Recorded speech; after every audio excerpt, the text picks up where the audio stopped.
It's the Exit 52 podcast, Thursday night, technically Friday morning, 12:54 a.m. here on what is now November 8th. My name is Jake Louque. I'm joined by my guys, Spenny and Brian. Boys were presented, as always, by Jimmy's Famous Seafood. And let me tell you what, it's a sweep, but God damn it, it took every single inch. It took every fingernail. It took every kneecap, as Dan Campbell would say. It took every single thing that the Ravens had to sweep the Cincinnati Bengals, but God damn it, they did it. How are we feeling?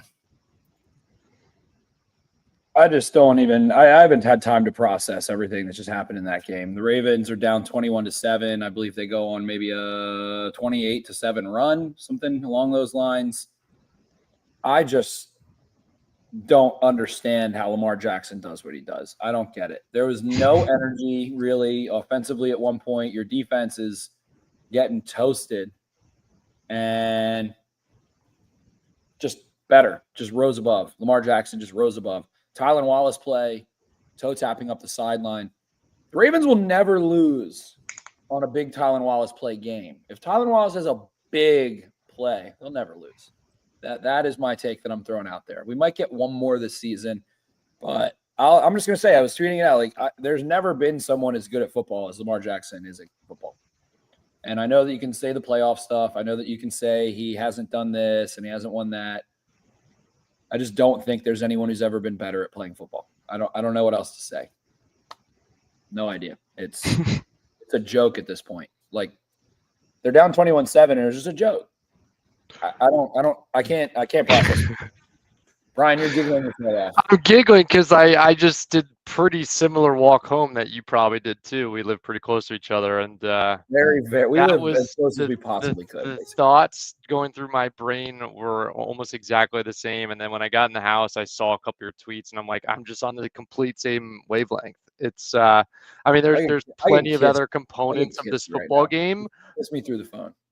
Yeah, like there's so many other components of this football game and things that happened, and he just eliminated all of them essentially. Like, of course, it could have gone a different direction with a 2-point conversion there at the end, but like, look me in the face here and tell me we're not going to get a bucket there with 2 timeouts and 30 seconds. Like, he can get a bucket whenever he wants right now. It's crazy. It's crazy. He's created in a lab.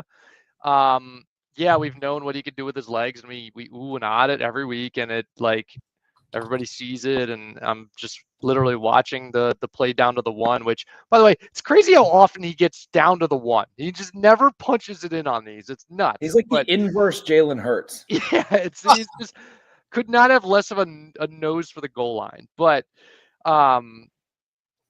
he's literally at the highest passer rating in NFL history right now for a single season.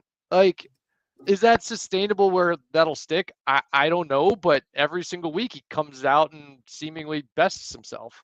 I get 158.1 on passer rating against the Buccaneers. Fuck it. 2 weeks later, I'll just go perfect. Like, that first half, I think 3 out of 4 drives they punted at one point. Like, that feels about as bad as that offense can play. And it felt like they weren't even necessarily like out of sorts, or like the Bengals just played awesome with it. They just kind of felt like they just hadn't gotten the car out of the garage yet. They just hadn't gotten rolling yet. And it just seems so inevitable that this offense and Lamar Jackson is going to get going at some point. And over the course of 60 minutes, like, it's like that. It's like the Warriors in their prime coming out of halftime in the third quarter, and it's just an avalanche of threes. Like, it's just inevitable, and it comes at you fast, and next thing you know, your 21-7 lead is gone. Like that. It's so fun. So fun.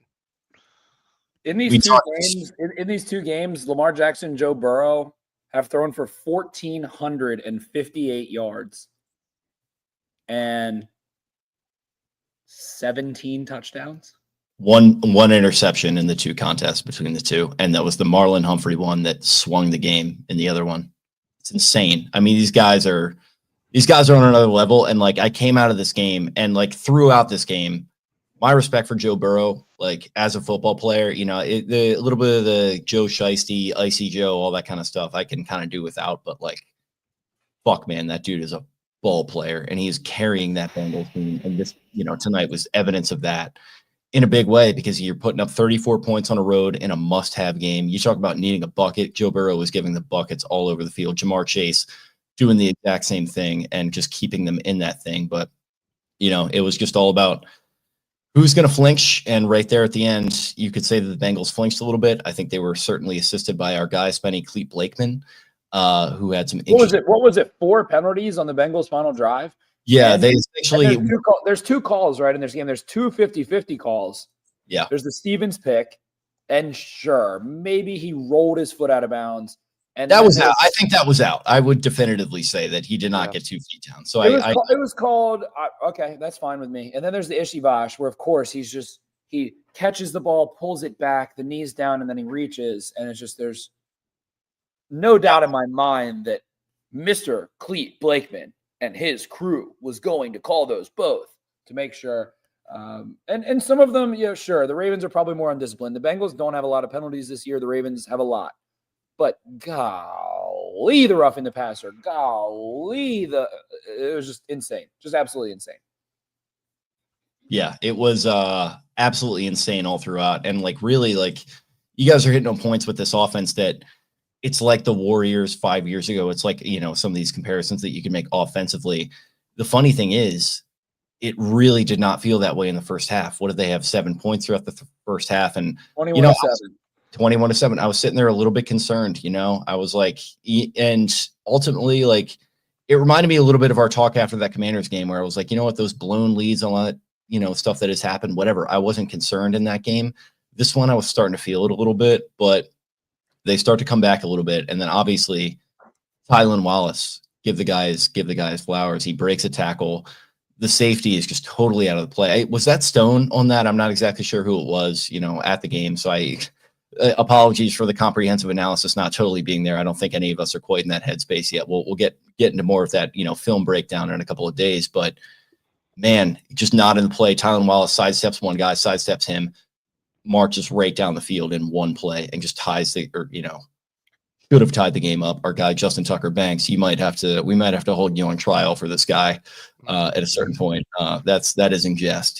He'll be okay long term. I'm gonna keep hanging on. I missed the missed extra point. I was turned around because I just assumed. Did he miss it left? Yes. I think so. Yeah, it was left. So yeah, a lot of left misses this week. But the hooky, it was pulley. He just straight pulled it. Yeah, it was that was just right off the toe, just like left spin going out of bounds. You hate to see that. But yeah, no, tough. But as soon as that happened, it's like, what? God damn it, they're right back in it. And this is the identity of this team. And is it a Super Bowl formula? I don't know. But ultimately, you just got to enjoy these wins when they come. They're 7-3, the Ravens, and my God, this offense of Lamar Jackson, so much fun to watch. I was in awe because, like I said, we're at the game. I didn't really have time to absorb it in the moment, but the Rashad Bateman touchdown at the end there, jump pass, similar to last week. He holds the finish like an NBA player. This dude, Spenny, maybe you're being a little hyperbolic with the best player of all time, but God damn it, he's going to be in the conversation when it's all said and done if he keeps this up. I mean, this is he's on a level that I could not have foreseen even last year when he won a second MVP. This is insane what he is doing. It's unfreaking believable. I always think back as time goes on. I can't remember what reporter it was. Someone asked Lamar just a series of questions. If you couldn't play football, what would you do? And without hesitation, he said, I'd be a starting point guard in the NBA. And that's just what I like. He would be. He is the most athletic person, the most explosive, the ability to process humans in speed, and the amount of times where he starts turning he's looking for John Connor, and he just starts scanning. Who's behind me? Who's behind me? No one. And then he can just stop and then relax and then throw it from any platform, whatever. I don't know. The one he dropped in there to Bateman at the end, Bateman wasn't open yet, but he was looking to dump it, and he just kind of waited, okay, and then held him. The other piece too is the the touch on the passes has just been next level. Like that progression was one that I don't even think I realized was like an area where he could be better at, and he's done that this year. I know I missed the podcast last week, but that ball he dropped into Justice Hill on the wheel route last week was And he did the Oh my same thing. You talk God. about holding the finish. He did that on the Flowers touchdown when he was running up the right Yeah. side. He hit Flowers in the end zone. He held the finish. He's just getting, he's having fun, man. He's holding the finish. He's Ooh. club twirling, whatever you want to call it. Like it's fun to watch, man. And he's having fun, and it's the fucking best. And it's something that you mentioned that, Brian. Like Jake and I were talking about this on a good bit of shows. We talked about Brian as well. Like we always say like the piercing 4-iron versus the pitching wedge, and him just sometimes picking the wrong one, and he's just not anymore. He's always picking the right one. It's always touch when touch is needed, and that is what makes an NFL quality quarterback. Like that is how you win as an NFL quarterback. They can all throw it anywhere. They can all make every throw. Arm talent, all that shit we overscout is not real. It's like processing the flick when the flick is needed or the bullet when the bullet's needed. And I'll say Joe Burrow too. I mean, both of them tonight. Burrow's playing as well as he could possibly play too. He's playing. I said Tom Brady on the preview.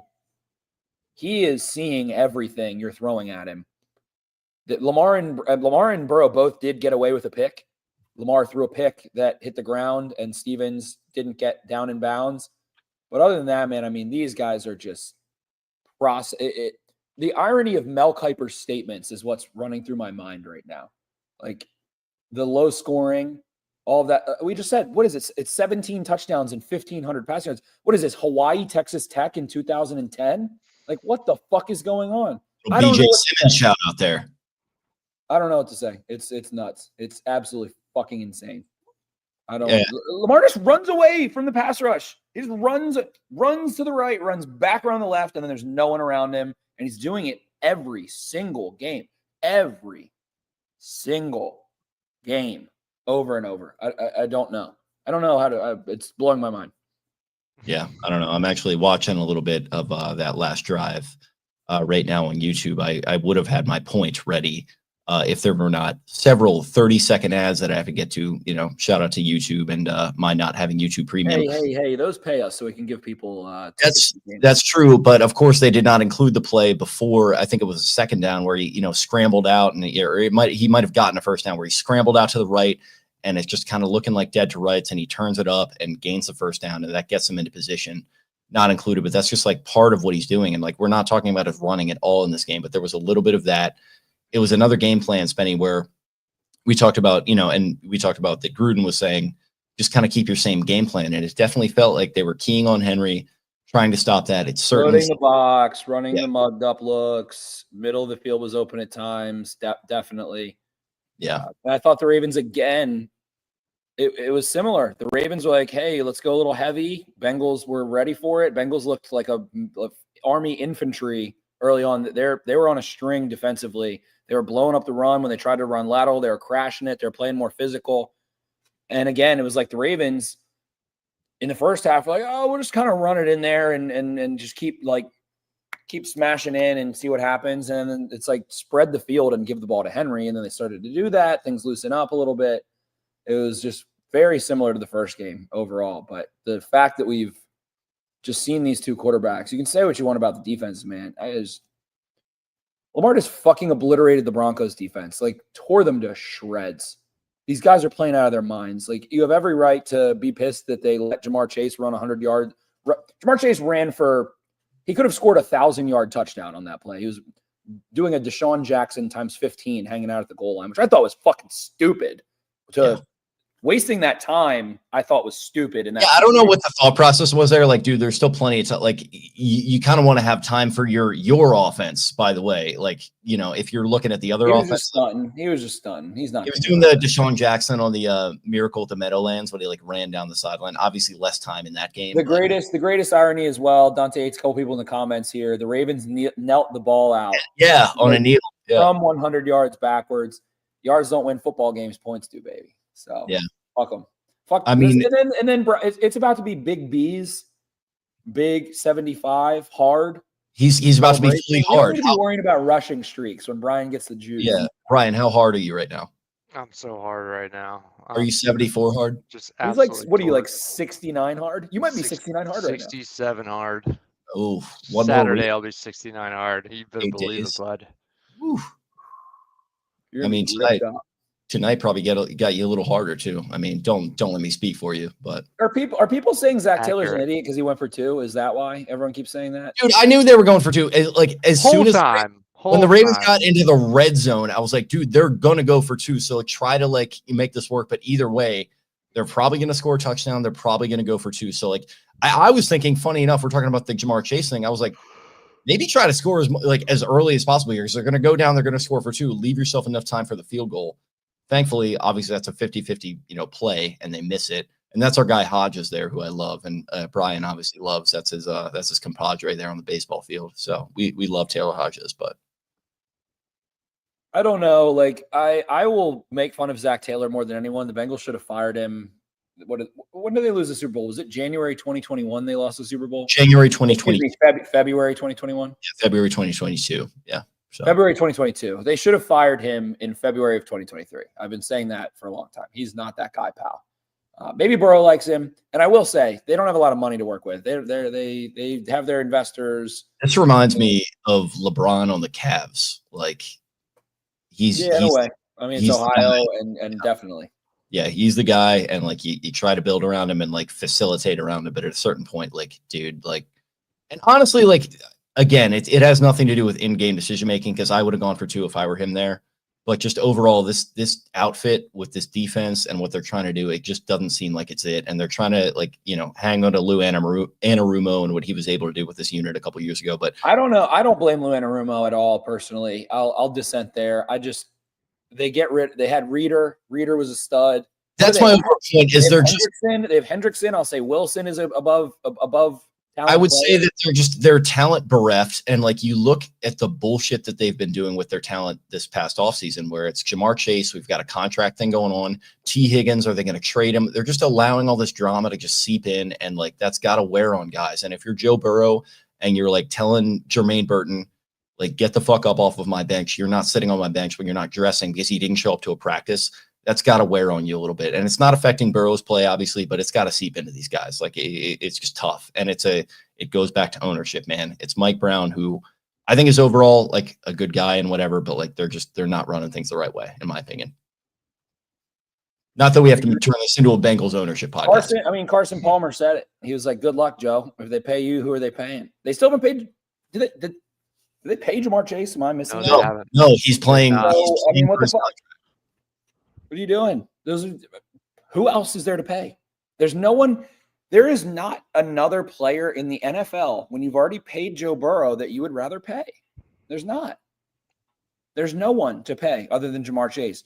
Myles Garrett, like Pat who? There's no one. Pay them. Pay. Whatever. Whatever. Fuck the Bengals.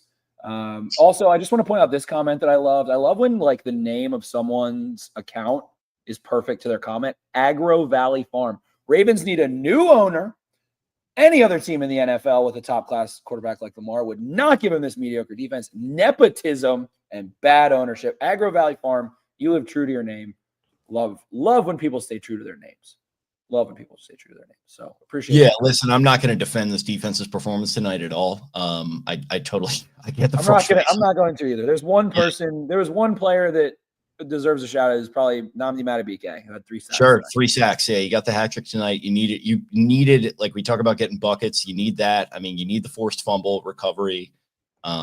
If you're going to give up yards, you got to make splash plays, and they certainly did that. So I'll give them that credit. And then obviously they got kind of handheld down the sideline or down the field on that last drive. If that's really, who knows? It's Twitter. We can do the Eric Strawman thing. I don't know. Are people really saying that the Bengals were like the refs helped the Bengals? What was the penalty differential? 10? No, dude. Very shortly. I mean, God damn it! Like that was.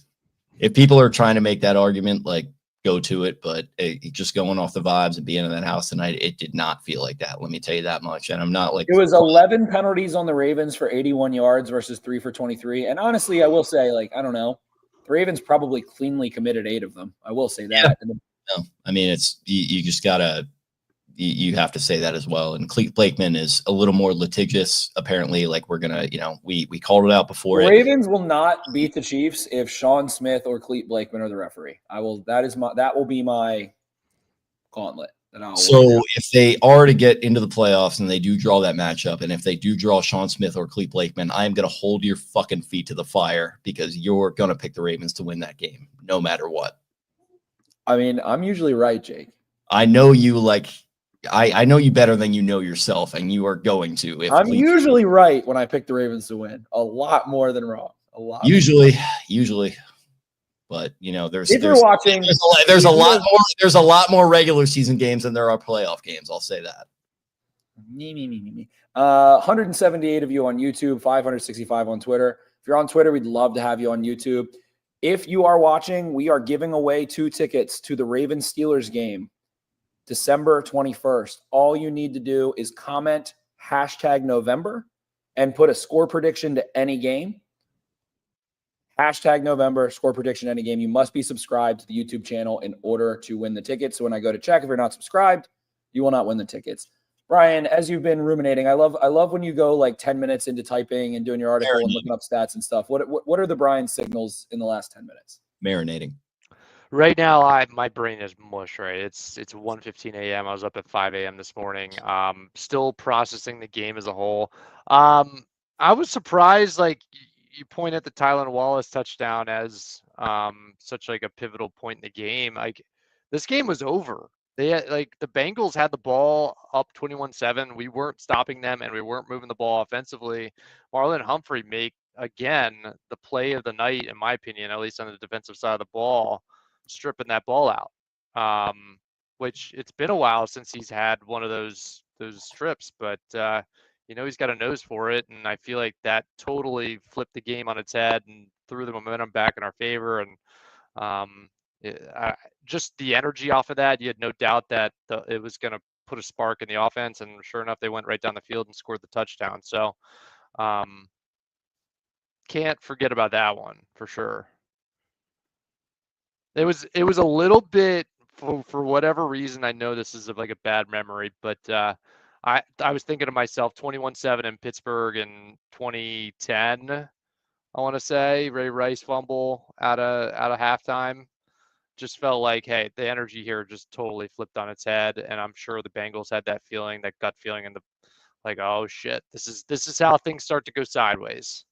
So, big time play by him. Yeah, no, you could kind of feel it start to shift a little bit there in the way that there just hadn't been much energy in that first half at all, for sure. And that was there were boo birds. The boo birds were out. There were, and I was like, dude, I'm not a boo guy in general, but when I saw that, I was like, how many times have they been in the spot this season? And not necessarily in that exact spot, but we've seen this offense do crazier things, and they came out and they you know what, they took those boo birds and they politely declined them. They said, you know what, we're good. You're just gonna you're gonna fly off tonight, boo birds. Go south. It's almost winter. We're good. Thank you. They trailed the Bengals. It doesn't matter. They trailed the Chiefs. Lamar goes down the field, the likely toe. They didn't win that game, but they have not been rolled on in a long time. The Ravens have not been rolled on in a long time. It is out of control. A lot of comments, a lot of things there. Definitely this one, right? I mean, Tylan Wallace is he's the kid. Tylan Wallace is the kid. Yeah. He just makes plays. He's the kid. He's always fucking blocking, always always as a gunner, always splitting double teams, always hustling through. Made the one fuck up I can remember of his entire career was when he came in for Deontay Hardy. Deontay Hardy's injured, and he didn't go catch a punt inside the 10-yard line. It can get a little sketchy there. Some teams have rules. I guess the Ravens rules he did not realize or accomplish. They didn't, because John called him out in the press conference. He was exactly. Yeah. So you would assume that he indeed broke the rule. Some teams say if the punter is punting from your side of the field, like the Ravens side of the field, always catch the punt. Some have different yardage rules. How did he react after that? As if he was, running for office. He took accountability. Well, maybe that's a wrong thing to say because he took accountability. I say depends on who you had a smile on his face after he acknowledged his error and made up for it that game, has done nothing but hustle. So Deontay Johnson, gets into this one. Nelson Aguilar makes some plays in this one. But Tylan Wallace, man, he's a kid. He's a kid. He's the kid of Baltimore. I don't know. I'll disagree with Taylor here in the comments. I thought Jordan Stout had a couple stinky ass punts. He had a couple fucking ducks. He had some tough ones. He had a nice one, especially in comparison to the Bengals punter. Seeing it live, the Bengals punter's 20 feet higher in the air. The hang time, the flight of the ball. I was not impressed with Jordan Stout tonight. I will say. Yeah, there was right on the sideline, but there was one that he kicked. There was one that was. He did put one dead on the fair catch. Yeah. Yeah. It was. What else happened in this game? You mentioned the fumble, Brian. That was huge. The Ravens got away. It was just crazy. I mean, the Ravens did play man. It went well. They got off the field and they played man. Burrow trying to throw slot fades to Ishivash and other players. And they just fucking go back to zone. Marcus Williams, we'll watch the tape, whatever. But, I mean, there's 100 videos of it. What the fuck are you doing, man? We got to talk about the challenge. First half, I'll give it the scale of it being bad can only be so high because it was the first half. But golly. It's 3 yards. It's 3 yards. You're in the red zone. They're probably going to score. Let's just be realistic. Let's understand our team. They're probably going to score. Just let it the fuck go, right? Let it go. And then you're not lining up correctly. And you got to take another one. All of a sudden, you use another one and then you're without them before the first half. It's got to be better. You've got to be, even if you think you're going to win it, just have the situational awareness and pocket that one. That's the way I look at it. I don't know how many more times something like this has to happen and we all have to kind of yell and throw our hands up about it. And for something directly causation, like the way it played out at the very end of the first half, not having the timeout, I don't know how many more times these things have to happen before something changes. Right? Can I make I tweeted it. I have a rule of thumb, and I'm stealing it from Peyton Manning. Everything I say is stolen from someone. I'm not the wise man. I'm just the fucking guide. You have to say right. Monday Night Football. You have to say right after every sentence if you're Peyton Manning. Right. Peyton Manning said on Manningcast, he said, those timeouts don't belong to the coach. They belong to the quarterback. Right. John, those are right. Those are not your timeouts, right? Right. Those are Lamar's timeouts, right? Those should be reserved for him. It was a challenge for 3 fucking yards on a neutral down. Yeah, that's not going to get you off the field or force him into fourth down. It's just. And his response as a coach would be that it dictates the situational play calling. So they liked their blah, blah, blah, blah, blah, and they almost did. And blah, blah, blah, blah, blah. For someone that loves process so much, that's dog shit process. That was dog shit process. That was pitiful. Stern, what are you doing? Come on. Fucking use a shot collar on John or something there. Send a little electrode through the headset and buzz him.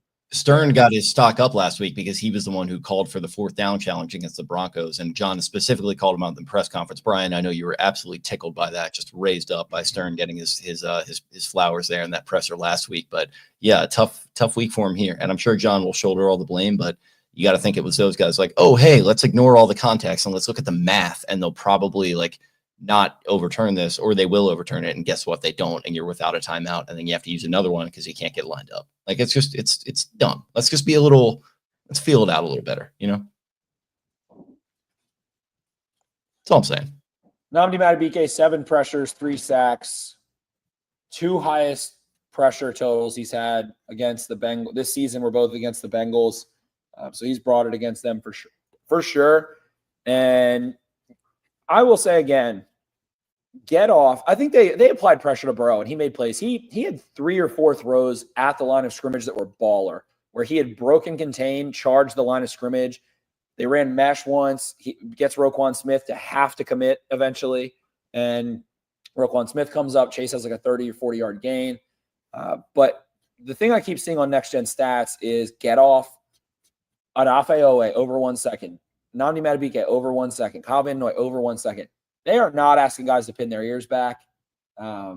Maybe some of that has to do with stunts, but I just want to see let teams run the ball. Chase Brown did a little bit of damage. He had like 25 fantasy points for me. Shout out to Chase Brown.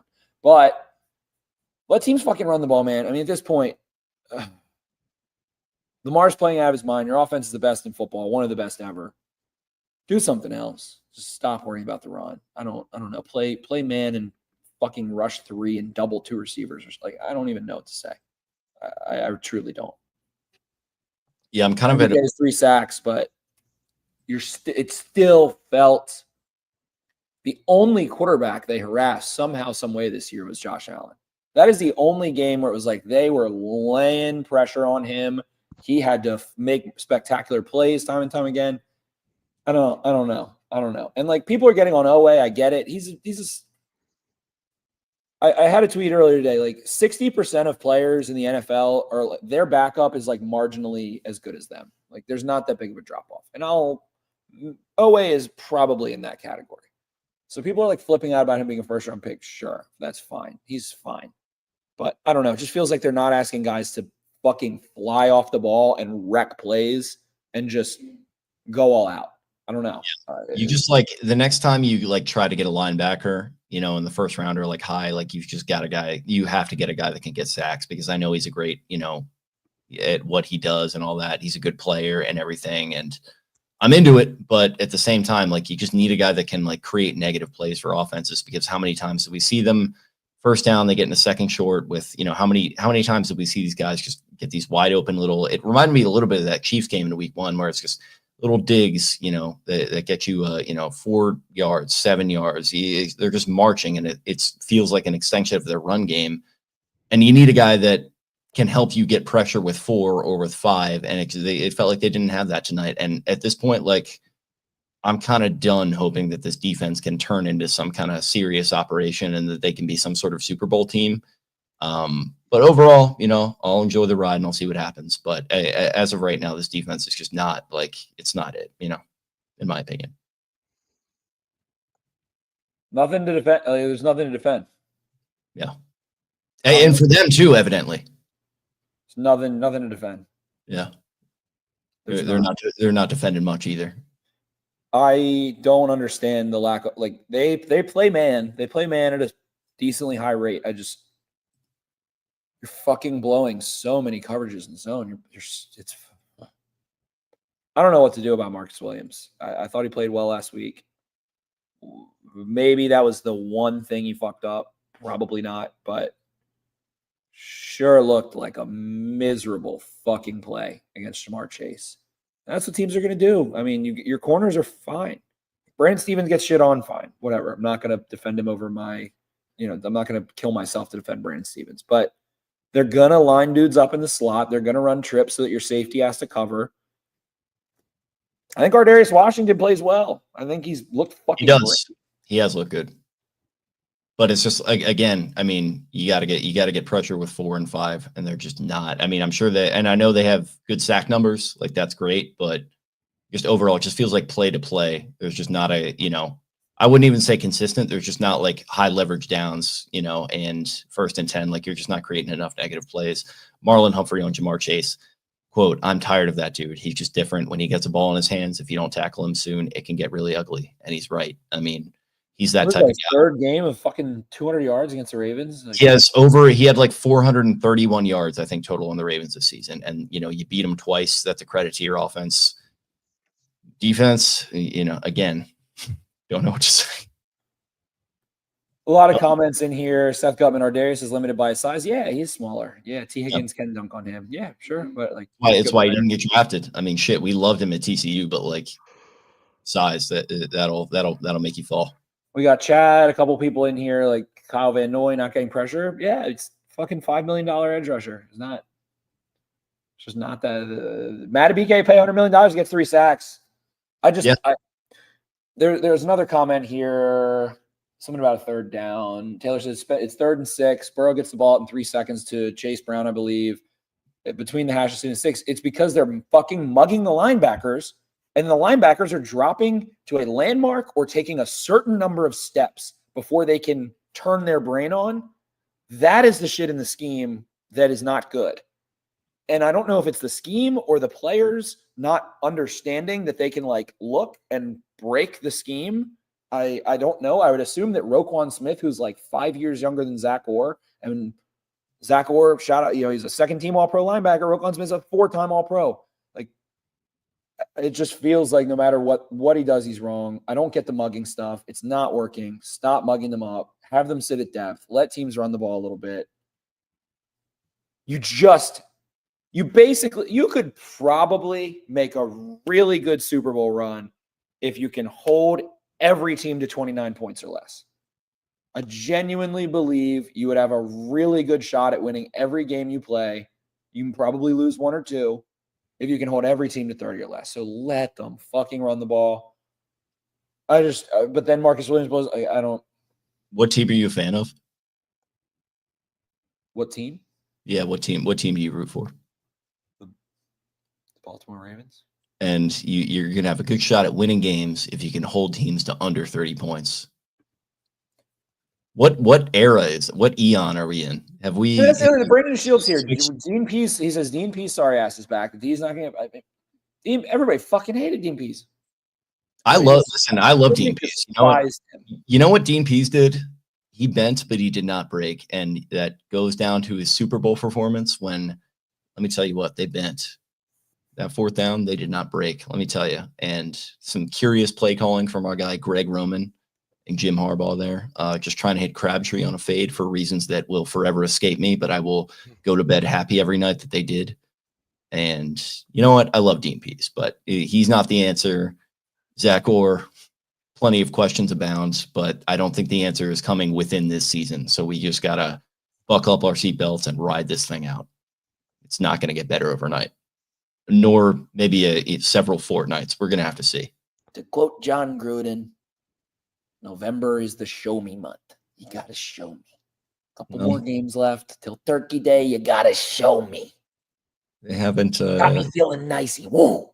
Yeah, they do. Let me tell you what, this defense does not have me feeling nicey right now. The offense, however, they do. So that's nice. Again, if Super Bowl is on your mind, I'd probably temper the expectations a little bit. But, this offense, we all wanted them to turn around on offense, and all of a sudden they do. And now all of a sudden things are going the other way. Brian, I'm sure you're marveling at where this franchise is right now.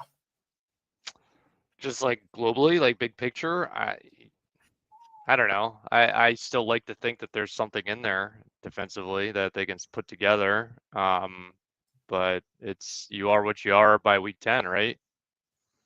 Yeah. Where is it, man? Where is it? I tend to think like we say like November, I'm with Gruden on that, but also like Halloween is another kind of benchmark. We're past Halloween now, and we've had another one of these. I will say like the Bengals are, again, they're just all in on Burrow and Chase and all those guys. So like, your schedule is probably, you're not going to be facing high-powered offenses like this the rest of the way, but like, shit, man, you get into the playoffs and you got to go up against a Bills team that's got Cooper and all those guys, and obviously Josh Allen, very escapable, and we know what the Chiefs can do against the Ravens no matter what the form is going into those games. I'm not going to sit here and preach that we need to have confidence going into them, but for the meantime, seems like this will do. So we have to have that conversation. We will, but they'll go as their offense goes, and right now, we don't have to dwell on the negatives too much because this offense was fucking electric in the second half. I mean, it's amazing. This one's, damn it. My screen shares just fucking stink. But got a nice view of the, is that Everest? What was that? It's Patagonia. It's the Andes. But I saw a lot of Patagonia vests tonight in the club level. I was very, yeah. Yeah. Oh yeah. I have some chats with some M&A guys and all sorts of high leveraged individuals that own boats down the shore. Got a lot of Bryant's people actually. Ocean Downs type guys. It was good stuff. Thought this one was pretty cool. From shout out to Hassan back again. Oh, that guy takes great photos. Follow him on Twitter. He's fantastic.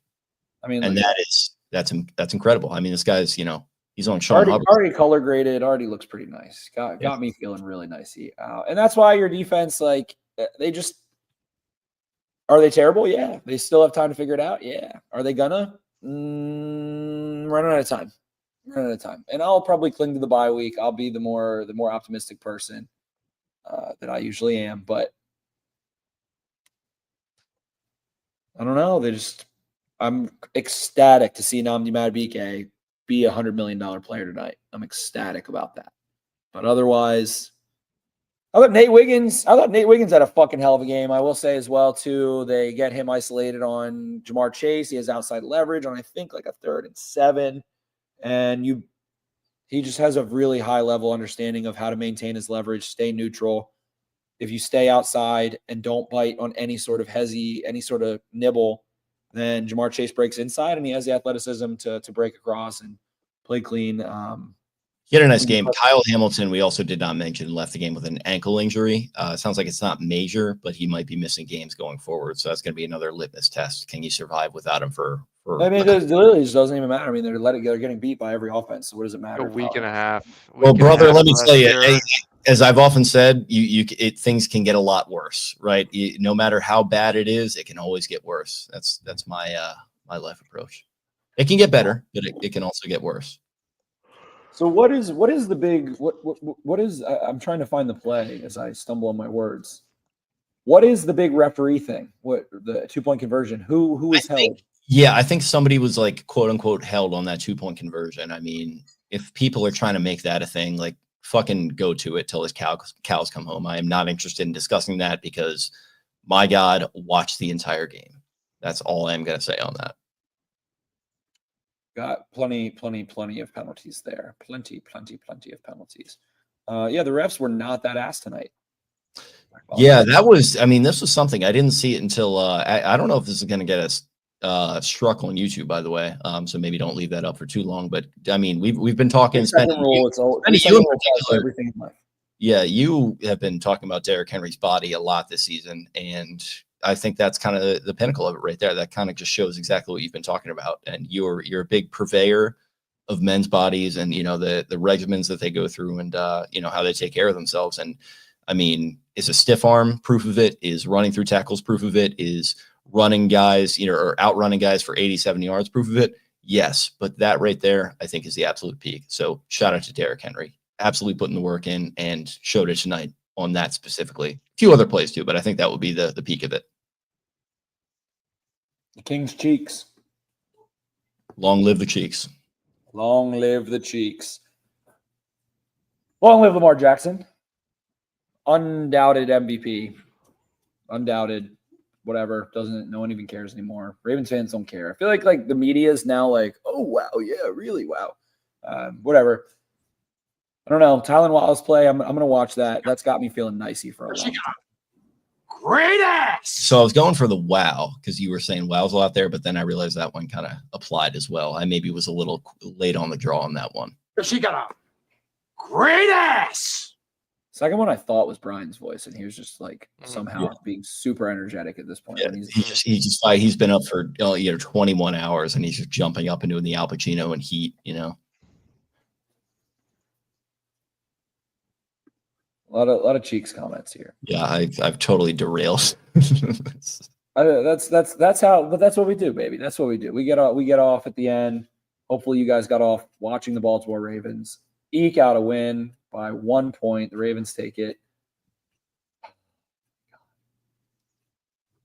7-3. Sounds nice, Jake. That's got me feeling nicey. I mean, it's got me feeling nice. We talked about 7-3 versus 6-4. Have we crossed the Rubicon now? Have we made that? Have we crossed the Delaware River and now we're just gonna fucking absolutely take this thing back from the British? Like, you're 6-4 sitting on one side of the Delaware River, and then you hop in that boat, you raise that flag, you stand there for long enough for somebody to paint a painting of you. I'm sure that took a while, and then you cross the Delaware. You absolutely fuck those Hessians up, and you take that, colony or whatever it was. The history escapes me, and then you make your inroads, and you win the colonies back for your people. 7-3 versus 6-4, 6-4, I should say. That's that difference right there.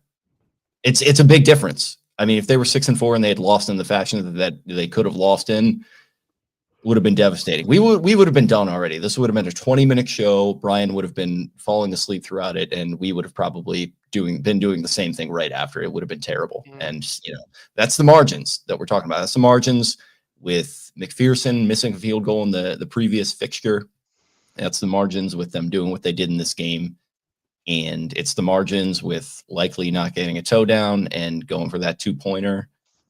And I don't know, man. You're just living on the margins this season. And because you have Jackson playing as good as he's ever played, that's why you're at where you're at. That is a story of this season for me, is Lamar Jackson. And the MVP stuff, you can take your Jared Goff and have fun with it. I really don't care. Lamar Jackson's the MVP as of right now for me. My MVP is walking in the exit of bathrooms at M&T Bank Stadium when you have to go pee-pee. The club level, by the way, they don't have like the exfil. It's just one entrance. That's one thing that, I have to complain about the club level. I thought everything was going to be hunky dory, but like you get in there and then you've only got the one exit. It's an entrance exit situation. It's not like a double thing there. So I've got to find something to complain about, even when I'm sitting amongst the C-suite and I'm with the wine and cheese crowd. But otherwise, great experience. And I was in the touchdown club too, Brian. I know you loved in there. Ooh, it's a good time. Yeah. Might have saw a mutual friend there who was iced out. Great to see him. Was he now? Yeah, listen, nice blazer. Just, hair was done up perfectly. Fantastic. Dunks were just nice little mini buy for the Ravens. Deontay Johnson getting involved, all there. that stuff. All right, let's hit it. Subscribe, comment if you want to win some Steelers tickets. December 21st. #November. Subscribe to the YouTube in order to be picked. Leave a score prediction. Leave it in the comments of the video. The chat is not the comments, I will say. Leave it in the comments of the video. Yeah, the chat for the people that are uninformed do not live in perpetuity. You've got to actually comment it on the video on demand after the fact. So keep that in mind. We got lots of rules, stipulations, and bylaws, so get used to it, nerds. Get used to Lamar Jackson just destroying deficits. Maybe he should. I mean, Jerome Powell said he's not leaving. Maybe Lamar Jackson should take over. He just erases deficits.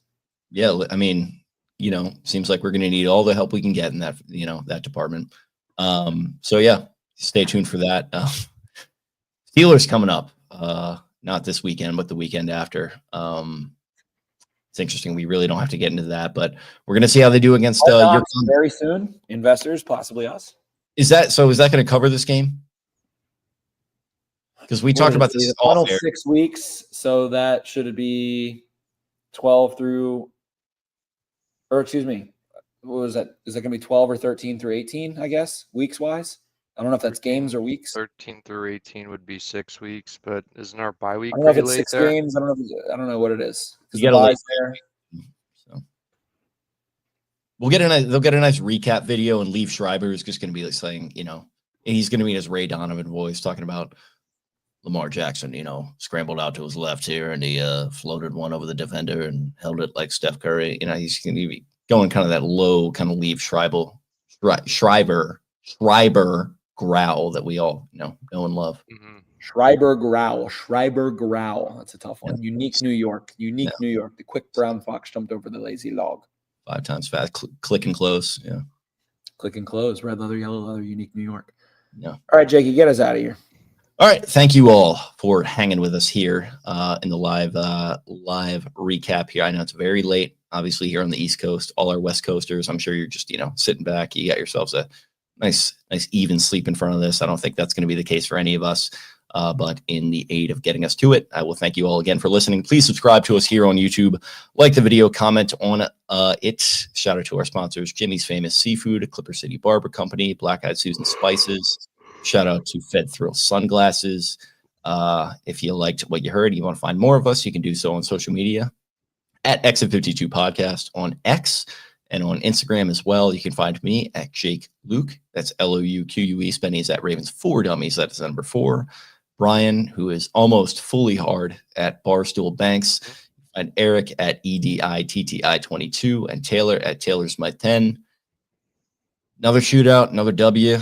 Feels like it's going to be this way every single week. And you know what? We're going to ride it out. We're going to have fun. And along the way, we appreciate you guys hanging with us. So until next time, we will talk to you. See ya. Arrivederci.